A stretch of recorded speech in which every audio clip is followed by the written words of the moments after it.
ሶስት ወንድ ልጆች አሉ። ቀብሶ፣ ቄሮ፣ ኦሮሞ ይባላሉ። ስማቸው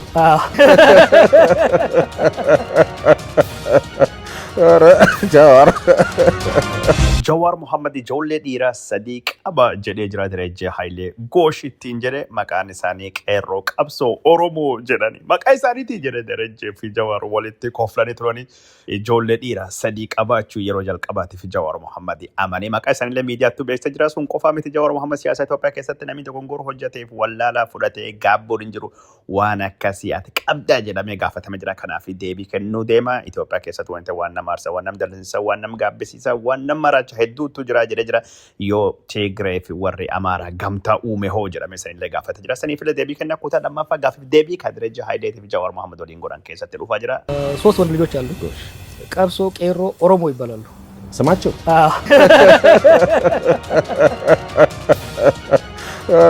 ጃዋር እንዳለመታደሉ ነው የሀገራችን ፖለቲከኞች ተሳስቻለሁ ይቅርታ ጠይቃለሁ የሚሉ ቃላት በስህተት ካፋቸው አይወጣም። ብዙዎች ይህን ከማለት ይህን ከሚሉ ሞታቸውን ይመርጣሉ። ጀዋር መሐመድ የመጣበት የተጓዘበት መንገድ ምሉእ በኩለሄ የሚባል ነበር። እንደው ያጠፋው የተሳሳተው ይቅርታ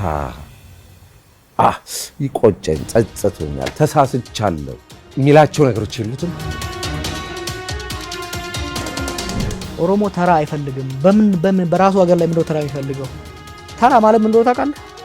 ያልፋል። መብታችን ነገ እንዲያልፍ እንፈልጋለን። ጥቅማችን ነገ እንዲያልፍ እንፈልጋለን። የአማራና የትግራይ ኃይሎች አንድነት ቢፈጥሩና አንድ ላይ ቢያብሩ ሁላችንም በሀገራችን ፖለቲካ ውስጥ ያለን ሰዎች የተሳተፈን ሰዎች አይ ቲንክ ሰከን ማለት ይገባናል። ብዙ የሚያስቆጩ ብዙ የሚያበግኑ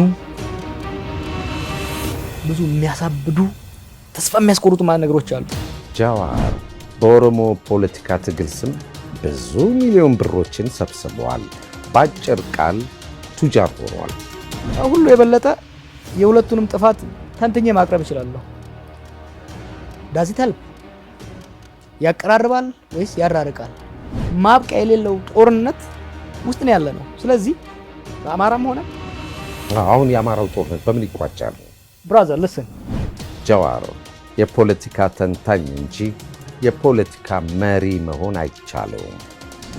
ፖለቲከኛ መሆን የፐብሊክ ፊገር መሆን ራቁትህን ገበያ እንደመውጣት ራቁትህን ልብስ በሙሉ አልቀ ገበያ ወጣ አትዩ ማለት አትችልም። ፊቴን እንጂ ሌላ ቦታ አትዩ ማለት አትችልም። ያያችሁት ሁሉ አድንቁ ማለት አትችልም። የወደብ ጥያቄ የባህር በር ጥያቄ በሁሉም ኢትዮጵያዊ አእምሮ ውስጥ ሲሰለሰል ያለ የተቀመጠ ነገር ነው። ፌር ኢቭን መሬትም የሚል አለበት። ፌር ቀረበ ይቅረብ አይደለም መቅረብ ቀረበ ካውንተሩን ደግሞ ከዛ እንስማው። እኔ ብሆን በሚዲያ ላይ ቀርበውም ይሄን በነገራችን ላይ አነጋጋሪና አከራካሪ ከነበሩት ጉዳዮች መሃል አንዱ የጀዋር ዜግነት ነው። ዛሬ ቅጩን ንገረን። ጀዋር ኢትዮጵያዊ ወይስ ትውልደ ኢትዮጵያ አሜሪካዊ? ሶስት ወንድ ልጆች አሉ። ቀብሶ፣ ቄሮ፣ ኦሮሞ ይባላሉ። ስማቸው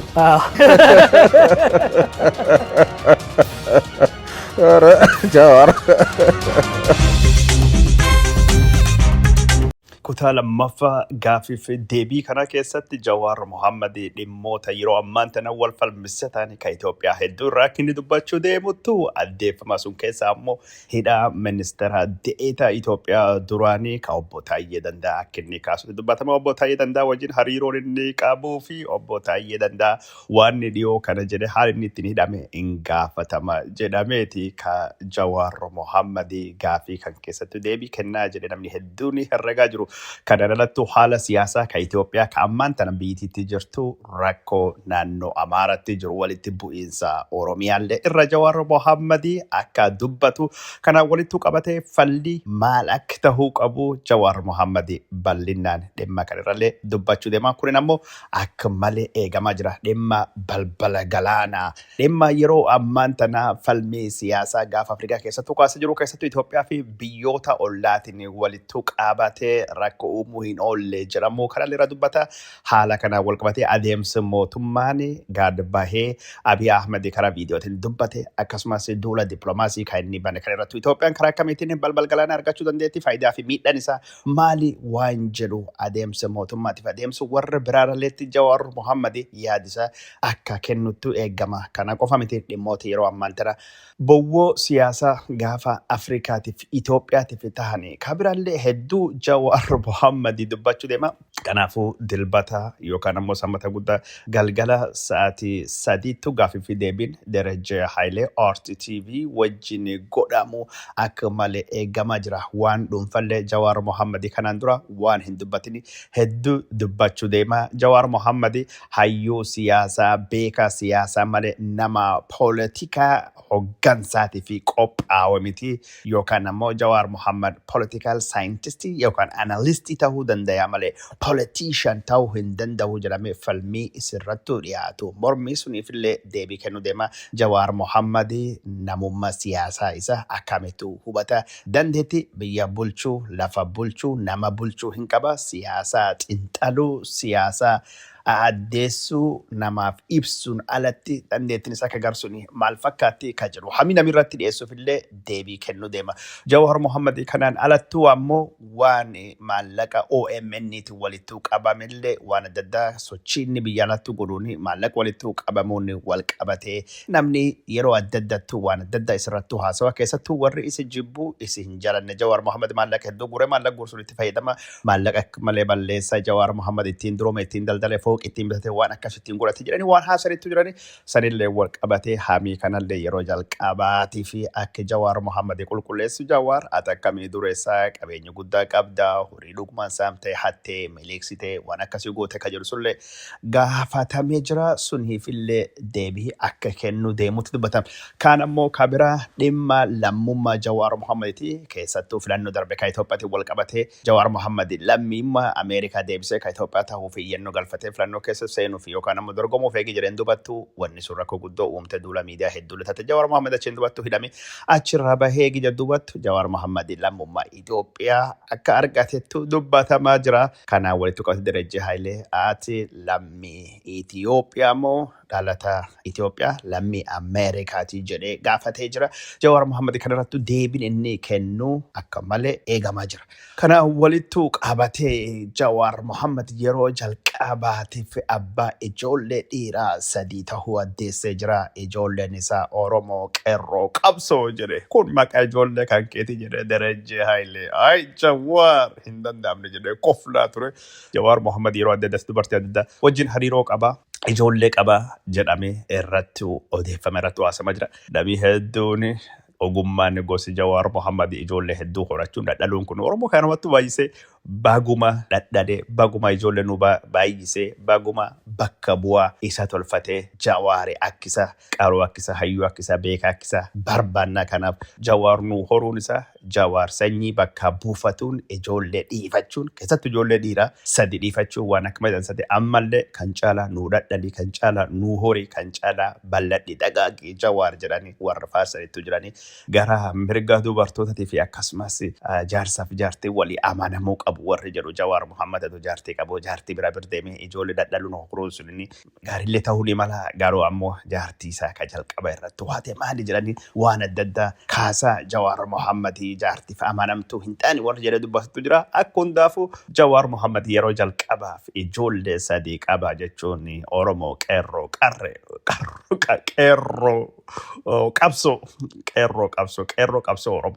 qabsoo Oromooti walumaa galatti iyyuu qeerroo qabsoo Oromoo ka jedhu ijoollee 3 qaba jechuun akka malee dansa. Tarii daa'ima biraallee ammoo dubartii hin qabu. Namni dubartii nam biraa irraa argachuu danda'a. Kanaafuu gaafa argatamoo qarree taatee yookaan waan biraa taatee qarree qabsooftuu qabsiti. Maqaa ajaa'ibaas maqaa Jawaar Mohammediifas qeerroo qabsoo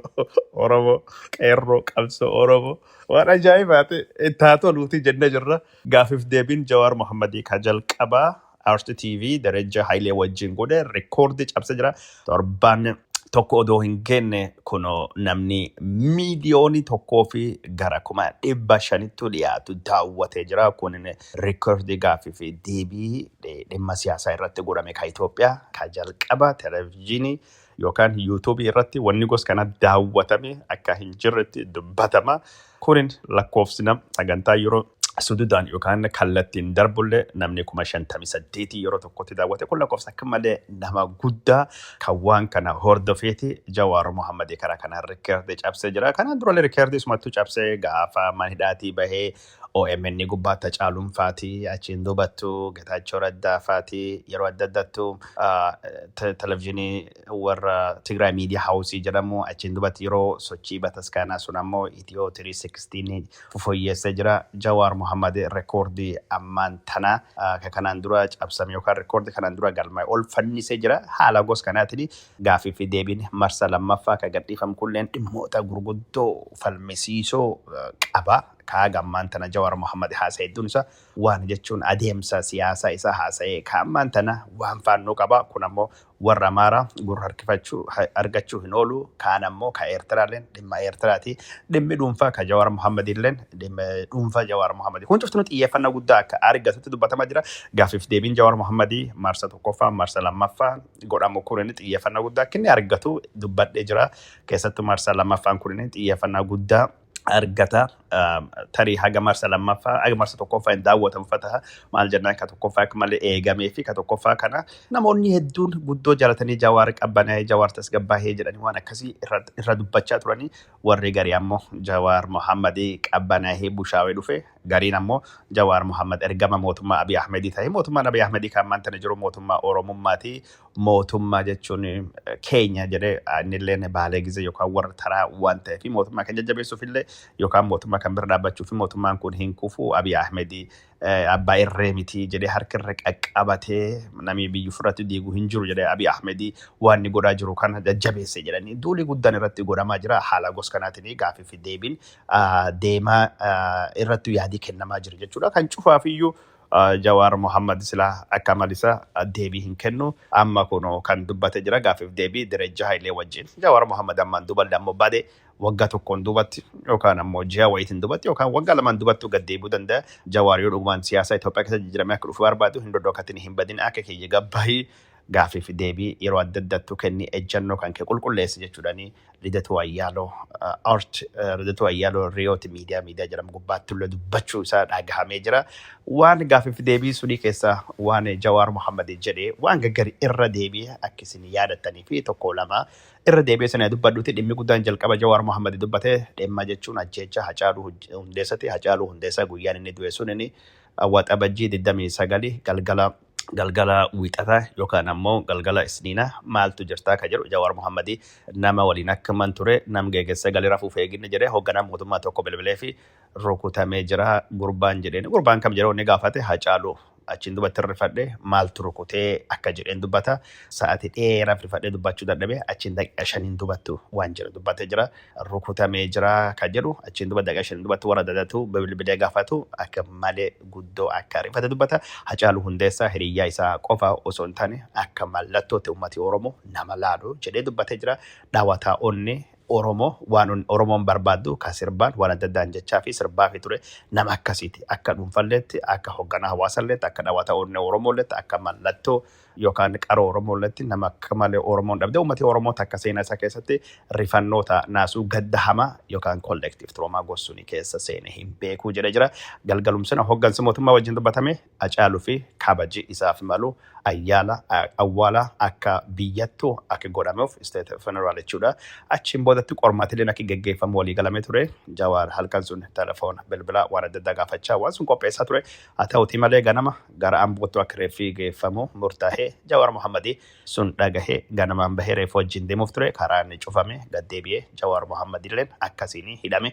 Wayita inni hidhamsuun bakki inni itti hidhamsuunitti humni sadii akka ture dubbata. Raayyaa ittisa biyyaa kan 500tti dhiyaatu poolisii Oromiyaatii fi eegdota Jawaar Mohammadii eegdonni Jawaar Mohammadii eegi qawwee hiikkatanii dubbatu poolisiin Oromiyaa qofti akka godhame waraanii raayyaa ittisa biyyaa achii gadhiifame haala qarooma qabuun wanni sunini adoo bala hin dhaqqabsinu akka harka kennatan Jawaar faatii dubbata adoo akkas hin taane bala guddoo akka inni dhalachuu danda'u Jawaar Mohammad akeeka jira haginnachi turettu namii du'e namii miidhame akka hin jirre Jawaar Mohammadii addeessee jira. Jawaar Mohammad kanaan walittu qabatee akka inni jedhutti haginna achi ture sun namii du'e namii miidhame hin jiru achiin duubattu deemee ammoo akka poolisiin tokko du'e yookaan fijjeesse dhagahee jira jedhee dubbata. Poolisiin sun jechuun waan hedduun maqaan isa dhaamaa kaafamaa ture. Jawaar Mohammadii itti gaafatamummaa qaama ajjeechaa Haacaaluu godhallee dubbachuu hin barbaanne ani mahidhaa seenee kanaaf waan hedduu quba hin qabu waa hedduutu darbee dafee hidhamee jechuudhaani dhugaan isaa haqi isaa hin baya jetteen hamiin shakkiin waa dubbachuun hin barbaachisu waan jedhe dubbatee dhugaan Haacaaluu akka hin baane addeessee jira. Dhimma Lammaa Magarsaa gaafatame Jawaar Mohammad dhimma Lammaa Magarsaa maaliif akka hin dubbanne Lammaa Magarsaa siyaasa keessa bahee jira waan jedhuufi odoo isa gaafattanii wayyuu jedhee dubbate adeemsi Lammaan dhiibamu walumaa galattuu adeemsa jijjiirama gujjiramee gufachuu san garsiisa akka ta'e akeeka jira. Jawaar Mohammad jijjiirama dhufettu gammachuu qabda waan ammaan tan ta'e kana akka jiru jijjiiramee dhufe kunin bu'aan isaa wanni nama gaddisiisu hedduutu jira.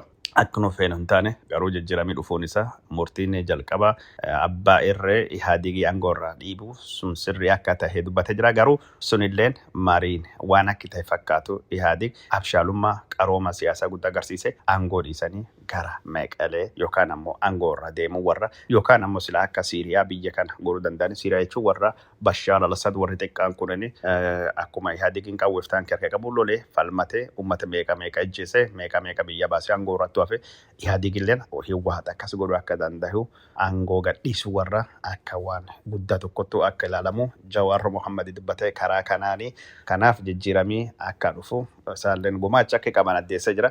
Kanaan walii kanaan duratti Jawaar Mohammad jijjiirama anattu fida kaalkuleetarii anattu hojjate ofeen Finfinnee marsuu dandeenya abbaan qeer mootummaa lamattu jira tokko ka qeerroote tokko ka maaliiti jettee dubbattee jirta.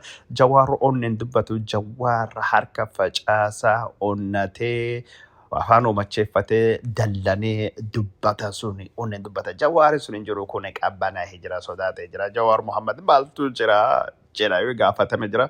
Kun Jawaar Mohammad guddachuu waliin ka dhufe manidhaa gaafa seenee hidhamu waan ammaan tan jiru laalee ammaan duba Itoophiyaan gaafa inni hidha seenuuf jedhee fi hidhaa bahee jijjiiramte jirti. Gaafa inni hidha seenuuf jedhu Itoophiyaa lolii waraanii keessatti dorrobe ta'a.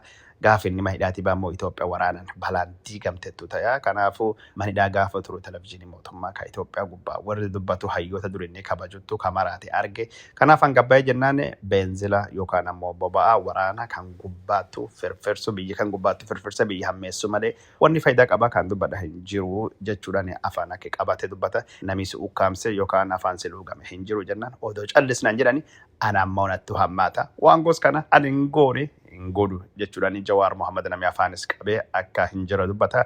Jijjiirama jedhame kana Jawaar Mohammadin Finfinnee hoteela tokko keessattu Lammaa Magarsaa fi Abiy Ahmed nutti fidee jedhanii dhaadatanii Jawaar duub jira kan jedhanii maal jettee ilaaltaa jennaan ta'uu danda'a. Jijjiirama kan qaama hedduutu fidee jechuudhaan Jawaar nama adda addaatiif qaama kenna jira. Kasuni gad hafee feesbuukii gubbaatti wanni cuftinu darbaa ture jechuudhaan qaami hedduun gumaacha akka godhellee Jawaar Mohammad gaafii deebii Daraja Hayilee waliin godhee kan keessattu akeekee addeessee jira jechuun haala gos kanaatiin gaafii deebii keessatti mul'ate jira. Kaan ammoo waan siyaasaa Itoophiyaa kan ammaan tana murtiin Abiy Ahmed gara Meqalee deemuu dhiisee Meqalee yeroo lammaffaaf seenuu dhiisee araara Afrikaa kibbaa Piriitooriyaattu mallatteesse murtii dinqisiifamu jechuudhaan Hewwaatilleen filannoo murtii murteesseef Abiy Ahmedillee murtii murteesseef lachuun dinqisiifatee jira. Gara biraatiin yeroo ammaan tana Itoophiyaa keessatti rakkoo guddoo hedduutu jira. Rakkoon kun araara nagaan waliin ta'anii mari'achuu malee hayyoonni biyya waliin haasanii furuu malee humni waraanaa hin furu. Mootummaaleen humni waraanaa yookaan isaan falmoo kamiyyuu balleessee caccabsuu hin danda'u. Humni mootummaa garagalchin jedhulleen injifannoo dhufu akka hin dandeenye Jawaar Mohammad addeessa jira. Falli jiru waliin mari'achuu waliin haasa'uu qofa akka ta'e Jawaar akeekee jira. Suni alatti mootummaan abbaa irree ta'uu hin danda'u. Mootummaan Itoophiyaan abbaa irree ta'uu hin danda'u. jedhee dubbatee jira. Abbaa irree tahuu hin danda'u jedhee dubbatee jira. Kun ammoo bifa adda addaatiin Abiy Ahmed abbaa irree miti jedhanii namni hedduun kaasanii irra haasawanii Jawaarii hamachaa jiranii. Gara biraatiin ammoo Jawaar akka inni jedhettu mootummaan kun abbaa irree ta'uu hin danda'u jechuun qofa hin taane namni kamuu biyyi bulchaa jiru fedhii ofirratti hin diiguu jedhee Abiy Ahmed gochi inni godhaa jiru kan keessa qulqulleessuuf yookaan ammoo bilisoomsuuf Abiy Ahmed keessaa baasuuf biyya akka dhaabbate tokkoof godhe jedhamee karaa biraatillee himatamee jira. Wanni guddaan Jawaar Mohaammed gaafatame karaa biraa tokkini. Jawaar Mohaammed ati gaafa hidhamuun duratti bakki guddoo fi qabdee mootummaa lamatu jira. Kaalkuleetarii waan atti hojjate qeerroo ijaartee dhaabdee jirta. Gaafa hidhamta immoo namni abbaa kanaas hin jedhee hin jiru. Kun jechuun hidhamuun kan kee kun akka miira ganamee jira yookaan dagatamee jira. Miira akkasii keessatti uume ka jedhu Jawaar Mohaammed nama siyaasaa barate miira akkasii na keessatti hin uumne. Siyaasa barachuun kiiwwan na godhe biyyoonni akka Itoophiyaa kun qancaroollee ta'anii biyya akka Itoophiyaa kun humnallee dhaban waa baalii humni guddaallee dhaban nama hidhuu fi nama doorsisuu nama balleessuu waan akkasii gubbaatti ammoo dandeettaa qabanii hin beeka. Kana waan beekuu fi waan haaraa natti hin taane jedhee dubbatee jira. Kaan ammoo biyyittii akka Itoophiyaa kun humni isaan qaban dubbatee jira. Itoophiyaa qofa miti biyya qancaroollee eegitaan gosa biraallee akka Siiriyaa faallee Iraaqii faallee Sooriyaa kaasee Jawaar Mohaammed dubbatee biyyittii kun hin qancaran malee humna akka biyyattu akka sirna mootummaatu isaan qaban dubbata. Biyyoonni akkasii kun diigamuullee akka salphaattu akka hin diigamne hin qancaran malee biyyoonni kun ciccimoo rakkoo balaa hedduu keessa ba'anii seenaa bardheeraa waan qabaniif balaa gosa ka keessa dhalatullee keessa bahuuf akka danda'anii kun jechuun Itoophiyaan hin diigamti. Itoophiyaan akkas taati waan jedhu sun sodaan gosuun qabatamaa akka hin taane yookaan ammoo yoo jiraatillee sodaan sun akka malee akka hafarfamee Jawaar agarsiisuu fi akka dubbatettu jira. Gara biraatiin Jawaar Mohaammed wanti yeroo hedduu kayaan bara mallas yokkuu Itoophiyaan hin diigamte bara mangistuun deemaa Itoophiyaan hin diigamte bara Hayilemaariyaam Dassaalenyi illee bara biyyi akka jedhanii kun Itoophiyaan akkuma durattu jedhee biyya seenaa biyya bardheeraa kan mootummaa bardheeraa qabdu biyya akka Itoophiyaa qancaroon kun namni tokko deemee fi akka salphaattu hin diigamtu akka salphaattu hin baddu waan jedhu dubbatee jira. Kutaan lammaffaan gaafii fi deebii Jawaar Mohaammed ka dhimma Taayyee Danda'a naannoo Amaaraa balbala galaana Jawaar maallaqa hateettiin duroome hamii jettu. Jawaar lammii Itoophiyaa moo Ameerikaatii fi waan biraa kan of keessaa qabu sanbata guddaa yookaan ammoo dilbata galgala sa'aatii Itoophiyaa 3 Darajjee Haayilee wajjin gaafii godheen RTV irratti darbuu deema. Isin hin darbini jechuu barbaanna. Isin hin darbini jechuu feena jechuudha. Ka ammaan tana gaafii deebiin rikoordii karaa hundaan iyyuu cabsee jira. Falmii fi deeggarsi guddaalleen kaa'aa jira. Namoonni hedduun Jawaar Mohaammed tasgabbaa'ee qabbanaawee akka hoogganaa itti aanu ka biyya sun itti uf qopheessee jira. Tasgabbii hoogganaa ture mul'ata. Jawaar ibiddi nyaatee ibiddi tufuu balaa buusu sunni ka mirgaa bitaa yaada daddaa facaase namallee gargari facaase amma ofii isaayyuu qabbanaa'ee nama walittu qabaa akka hoogganaa biyyatti dubbatu malee dargaggeessa ibiddi nyaatee ibiddi tufuu sun Jawaar hin fakkaatu jedhee. Namni hedduun Jawaar hancuuf liqimsa jira. Dubbiin dubbatu guddoo magaalatti dhageettillee guddoo horatee jira. Nama qaama hundayyuu odoon aarsine hin dallansifne bakka hundattuu dhagahamuu barbaadu nama cufaa walitti fidee jaarsa araaraa ta'uu barbaadu jaarsi nagayaa ta'uu barbaadu. Kun biyya gubachaa miidhamaa jirtuu fi abdii toora jedhanii namoonni gariin Jawaar faarsaa jiranii harki guddaan akkasuma fakkaata. Warri garii ammoo Jawaar Mohaammed akka durii sun onne hin qabu onneen keessa doota jirti qabbanaa'ee sodaata ta'ee Abiy Ahmed waan ni godhin beeku harka kennachiisa jira. Jawaar Mohaammed ka durii sun hin jiru ka ammaan tana sodaattu Jawaar Mohaammed waan Oromoo afaan guutuutti dubbanne luugamii Itoophiyaa ka itti jiru Abiy Ahmed maaluma is godhee ka jirantu jiranii. Ka sadaffaan ammoo Jawaar Mohaammed waraana Tigraayiitiif waraana Amaaraa kallee cufayyuu sababa ka ta'e isaa. Inni kun ammoo ergama Abiy Ahmed dandamachuu fi mootummaa Oromoo ka tereenyummaa kana dandamachuu fi nama jechuun dhufee jiru jechuudhani akka ergama maxxannee Abiy Ahmed galtu Abiy Ahmed ergamtu mootummaa Abiy Ahmedittu haala gosa kanaatiin dhiyeessaa jiran. Oduu jechaa jirru gaafiif deebii kutaa lammaffaa keessatti wanni Jawaartu keessa tokkini tereenyummaa waan jedhanii Oromoo himatan kana hin jira jedhamee gaafatamee jira. Wanni kunin jiru iyyuu qofa osoo hin taane hiikan waan kanaayyuu maal akka ta'e Jawaar Mohammad dubbate jira. Jawaar Mohammad gubbaatti yaadii gosa dhiyaachuun kun waanuma eegamu namni siyaasaa guddaan tokko ni dubbate waan dubbasuun bifa adda addaatiin hiikamee hiikaan gosa kennamee fi qaamii adda addaa irra dubbachuun waanum jira waan taateef ani gara kiyyaan guddoo na hin mamsiifne kun jechuun warri isa jaallatulleen kaayes jibbu faallan isalleen cuftuu warraayyuu waan ni dhageetti qabuuf waan isaa irra haasawaa jiranii. Yoo namni tokkini yoo mataa tahe mataa duree tahaa namni tokkini yoo guddaa tahe wanni isaa guddinaan irra haasa'ama waan taateef waan nama ajaa'ibu miti. Mataa taanaan mataa duree taataa yoo atin dhageetti qabaatte namni waan kan kee dansa hamtu kan dubbattu dhagahu haasa'uu barbaade jechuudha. Haala gosa kanattu jira. Jawaar Mohammad fi Abiy Ahmed Fatih Islam odoo walaasanii Oromoo wal dubbatee mani Oromoo gar tokkotti dhufe hangar kiyyaa yeroo hunda wannan deeggaruu wanni ani jechuu barbaadu suni jechuudha. Kakkanattu jira wanni isinii dhiyeessine daawwattoota keenya jaalatamoo fi kabajamoo waan daawwattan hordofne hedduu galateeffannaa oduu tokko irra isinii habuusti balbala galaana Itoophiyaan argachuu fi waliigalteen Somaalilaandii wajjin Itoophiyaan mallatteessite hagammaan tana falmiirraa hin qulqulloofne falmiif morkii hedduu kaasee jira biyyoonni adda addaa ibsa ejjannoo baasanii akka jiranittu dhagahamaa jira sun keessaa tokkini Misrii jedhamte jirti kabira ammaan tana kan itti dabalame gurmuun Arabaa yookaan ammoo liigiin Arabaalleen ibsi baasee jira keessoonni dhimma keessoo Somaaliyaa keessa biyyi kamiyyuu ta'e akka haala Somaalee kan ammaan tan jiru kanattu faayidaa argachuuf hin carraaqne yookaan birmadummaa Somaaliitii fi tokkummaa lafaatii fi wanti Somaalee akka hin diigamne kan jiru gurmuun Arabaa ka teessoon isaa guddoon Misrii tahee Misriin bakki guddaa keessaa qabdii jedhamee dubbatama gurmuun Arabaa kun ibsa sun baasee jira Somaalee wajjin dhaabbanna waan jedhu ka fakkaatu kan ammoo ibsi biraa gamtaan Awurooppaa ibsi baasee jira gamtaan Awurooppaa ibsi baasanii tokkummaan birmadummaan Somaalee akka kabajamuu qabu waliigaltiileen sadarkaa addunyaatti fi naannoleen akka kabajamuu qabu chaartariin mootummoota gamtoomanii waliigalteen gamtaa Afrikaa akkasumas heerri Somaaliyaa akka kabajamuu qabu dubbachuun murtii Itoophiyaa fi Somaalilaandii waliin murteessa waliigaltee jalqaba warri waliigale kana akka hin deeggara dubbate jira mootummaan Ameerikaallee waan kana fakkaatu ibsa kana fakkaatu kennee jira daangaan Somaaliyaa ka warri beeku ka bara 1960 ka Somaalilaandii wajjin Somaaliyaa fi Somaalilaandiin waliin biyyi tokko ta'anii sadarkaa addunyaatti beekaman sun jechuu fakkaata suni daangaan nu beennu. Kanaafuu biyyoonni naannoo kanaa cuftuun waan godhanii akka rakkoo hin ammeessine tasgabbii mariin akka godhanii akeekkachiisa jira. Hagammaan tana haala gosa kanaatiin ibsi bahee jira. Gamtaan Afrikaallee ibsa wal fakkaataa baasee jira.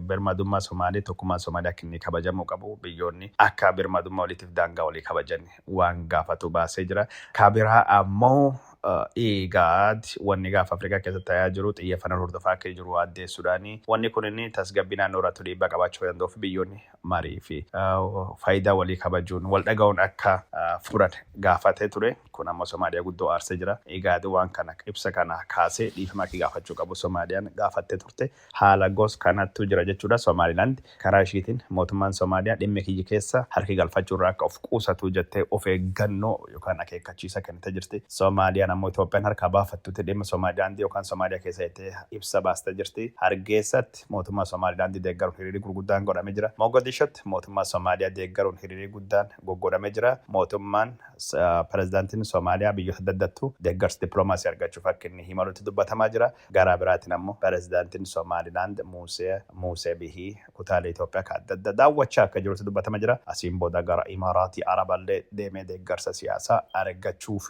jedhama. Itoophiyaan Somaalilaandiif beekamtii akka biyyattii kennuu fi qophooftee irra mucaachuu yookaan duubatti deebi'uun oolle jechuudhaan warri hamachaa jirullee jiranii. Itoophiyaan birmadummaa Somaaliyaa kadiiga jedhamu murtii Somaalilaandii fi akka biyyatti beekamtii kennitu jedhamsan akka ammatti murteessine qorachaa jirtu. Qorattee bifa gad fageenya qabu murtii akka dhaqqabdu dandeessite. Kanaan dura immoo murtii beekamtii Somaalilaandii akka biyyattii kennuuf Itoophiyaan qophii waan jedhu ka fakkaatu tokko BBC'n gabaas ture. Amma suuraa xiqqoo duubatti deebitu fakkaate. Soomaaliyaan duubatti deebi'uun hin jiru. Beekamtiin nu haa kennamu. Waliigaltee kan warri mallatteesse hojiirra oolchuu jechuudhaan Itoophiyaaf illee dhaamsa dabarsanii jiranii. Soomaaliin ammoo dhimma keessa harki hin galfatin jettee jirti. Kana wanni nu dhiyeessine waan nu daawwatnu hordoftaniif hedduu galatooma nagaan oola nagaan bulaa.